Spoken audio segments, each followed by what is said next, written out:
You left New York for Berlin in Lederhosen. Yes. Why? Well, I didn't leave in Lederhosen. I came back in Lederhosen. I don't know. I for one, I'd met a guy, and I'm still with him now. He lives in New York now, but he lived in Berlin at the time, so I went to spend time with him. And then on the other hand, I don't know. I wanted some kind of intense experience, and I think Berlin is famous for that.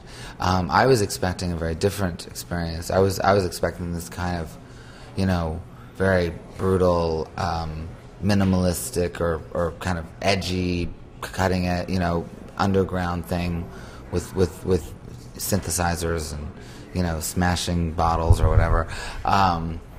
But when I arrived, I actually was faced with a whole other experience, which was Lederhosen and Sans Souci and Wagner and Goethe and going to Bayreuth and reading, Schiller and all these kind of... It's just this massive wave of German Romanticism totally took over, and it was pretty amazing because I wasn't expecting that to happen. But in retrospect, it was very, very foreseeable because I'm such a romantic at heart, and with the love of opera, I mean, you can't help but, if you go to Germany, but be impressed by just the it's where music really comes from. And some would argue, I mean, classical music.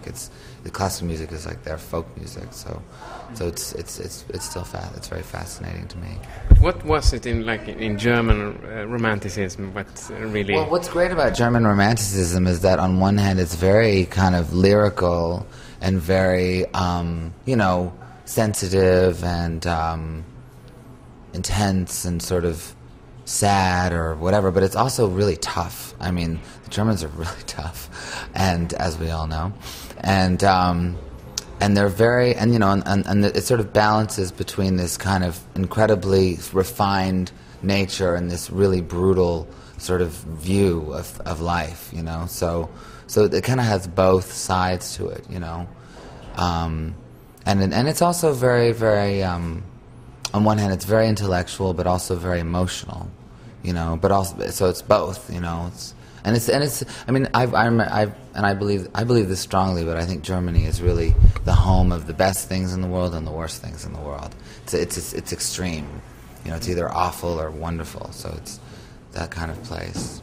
Did you find something in the German Romanticism, even though it's a quite broad subject, but you think that we can learn? I was very. I mean, this isn't really Romanticism. This is earlier than Romanticism. But I was very influenced by Frederick the Great, and when I went to Sans Souci, and when I, read about him and how he was, the first monarch to really encourage the arts and to build. He built the first ever public theater that wasn't attached to a palace. Was built by him, and he was this flute player and wrote poetry, and he was probably gay, and he hung out with Voltaire and stuff, and he seemed like an interesting character, and then also, I was also heavily influenced by Wagner.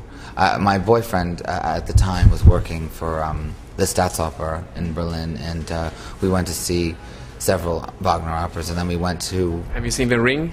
I've seen parts of The Ring. I mean, I've seen it all on video, but we also went to Bayreuth, and we went to see Parsifal there, and it was an amazing experience, because at the time, my mother was ill in the hospital, and seeing Parsifal was... I mean, it was just earth-shattering, just the relationship between, just that opera and what was going on in my life. It was very moving, because in the opera there's this whole, there's this desire for death. There's this kind of death. There's one character, Kundry, who's been waiting to die for like 1,000 years or whatever, and she can't die, and it wants peace, and it kind of treats death as this beautiful thing, and is okay, and when my mother was sick, I had to think sometimes in those terms, like, oh my God, like maybe this is going to happen, and maybe death is a beautiful thing, and maybe, there is, it is more about love and everything. So it was very intense, but good.